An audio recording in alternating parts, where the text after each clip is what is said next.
Hello viewers, मैं हूं आदित्य राज और आप देख रहे हैं फाउंडेशन क्लासेज। आज हम लोग लेक्चर नंबर 4 में प्रवेश करने जा रहे हैं। आज हम लोग पढ़ेंगे टाइप्स ऑफ मैट्रिक्स, मैट्रिक्स के प्रकार। ऐसा आपको जानकारी के अनुसार बता दूं कि मैट्रिक्स बहुत प्रकार के होते हैं, अलग अलग पुस्तक में अलग अलग देखने को मिलेंगे, तो घबराने की ज़रूरत नहीं है। सब लोग मिला जुला कर एक ही होते हैं, ठीक है। तो ऐसे हम लोग आसमान में से नहीं आए हैं, उसी प्रकार से भी आसमान में से नहीं आया है। तो सभी एक दूसरे को पहचानते हैं। जब अपनी परिचय उसके साथ दीजिएगा और वो जो परिचय उसकी, वो आप उसकी परिचय को सुनिएगा, समझिएगा कि वो हमारा ही आदमी है। उसी प्रकार से यही है टाइप्स ऑफ मैट्रिक्स, मैट्रिक्स के प्रकार पढ़ने जा रहे हैं। पहला कहता है कॉलम मैट्रिक्स, दूसरा होता है रो मैट्रिक्स, तीसरा होता है स्क्वायर मैट्रिक्स, चौथा होता है आपका डायगोनल मैट्रिक्स, पांचवा होता है स्केलर मैट्रिक्स, छठा होता है आइडेंटिटी मैट्रिक्स, जिसको हम लोग यूनिट मैट्रिक्स के नाम से भी जानते हैं, यूनिट मैट्रिक्स। और सातवां होता है आपका जीरो मैट्रिक्स। हमें उम्मीद है आपको सातों नाम याद हो गया होगा। हमने बोला कॉलम मैट्रिक्स, दूसरा बोला रो मैट्रिक्स, तीसरा बोला स्क्वायर मैट्रिक्स, चौथा बोला डायगोनल मैट्रिक्स, पांचवा होता है आपका स्क्वायर मैट्रिक्स, छठा होता है आइडेंटिटी मैट्रिक्स, जिसको यूनिट मैट्रिक्स के नाम से जाना जाता है, और सातवां होता है आपका जीरो मैट्रिक्स। चलते हैं एक एक करके आपको बतलाने का प्रयास करते हैं। कहता है कॉलम मैट्रिक्स, पहला आपका टाइप्स होता है मैट्रिक्स का। कॉलम मैट्रिक्स क्या होता है? वह मैट्रिक्स जिसमें आपका वन कॉलम हो, उसे हम लोग कॉलम मैट्रिक्स के नाम से जानते हैं। जैसा आपके सामने एग्जाम्पल दिया गया है, आपके सामने दो एग्जाम्पल दिख रहे होंगे। A is equal to 1 2 3 bracket के अंदर है, फिर उसके बाद ब्रैकेट बंद है। B is equal to 5 6 7 large bracket से वो बंद है। तो ये सब हमारा एग्जाम्पल होता है कॉलम मैट्रिक्स का। हम लोग अब नेक्स्ट देखते हैं, चलते हैं देखते हैं। दूसरा होता है आपका टाइप्स मैट्रिक्स का, वो होता है रो मैट्रिक्स। रो मैट्रिक्स क्या होता है? वह मैट्रिक्स जिसके पास सिर्फ से सिर्फ एक रो होता है, ओनली वन रो, उसे हम लोग रो मैट्रिक्स के नाम से जानते हैं।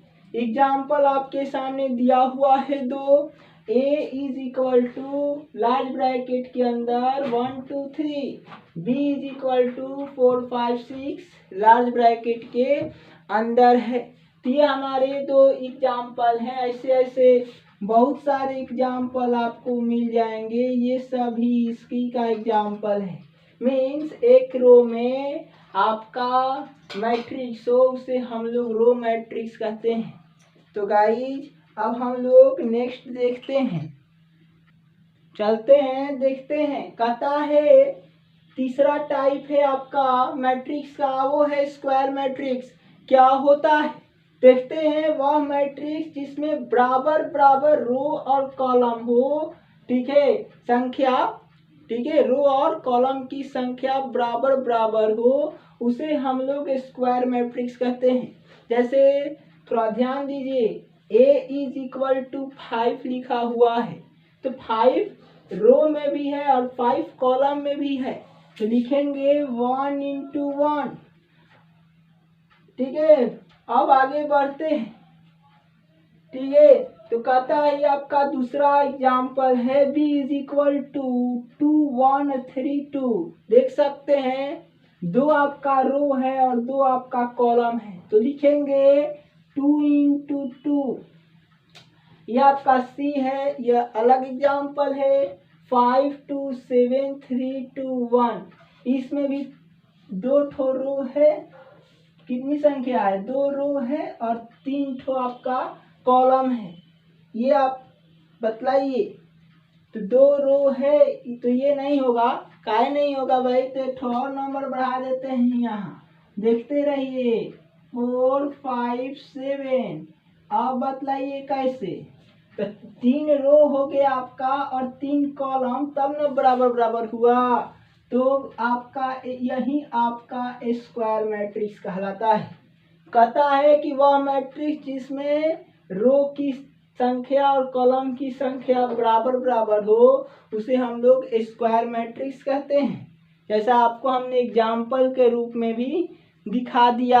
आते हैं अब नेक्स्ट हम लोग अब पढ़ेंगे डायगोनल मैट्रिक्स। ये आपका 4 टाइप से मैट्रिक्स का डायगोनल मैट्रिक्स क्या होता है।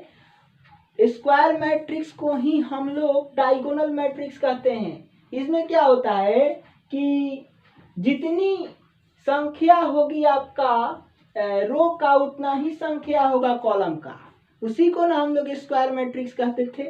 बहुत बढ़िया, आपने बहुत बढ़िया सुना है। ठीक है, तो डायगोनल मैट्रिक्स इसी को कहा जाता है, स्क्वायर मैट्रिक्स को। क्या होता है कि इनमें जो एलिमेंट्स हैं वो जीरो को छुड़ा करके जितने होते हैं वो हमारे डायगोनल मैट्रिक्स होते हैं। जैसे देखिए ये 5 0 0 0 7 0 0 0 5। अब कह रहा है कि आप जीरो को छोड़ दीजिए और जो बचता है वो सब हमारा डायगोनल मैट्रिक्स होता है। जैसे ये समझते हैं, ये हमारा डायगोनल मैट्रिक्स हो गया और ये हमारा डायगोनल मैट्रिक्स हो गया। आई होप कि आपको इतना समझ में आ गया होगा। आपको हमने 4 टाइप्स सब पढ़ा दिया। नेक्स्ट क्लास में और भी टाइप्स पढ़ेंगे, जो 3 बच गए हैं।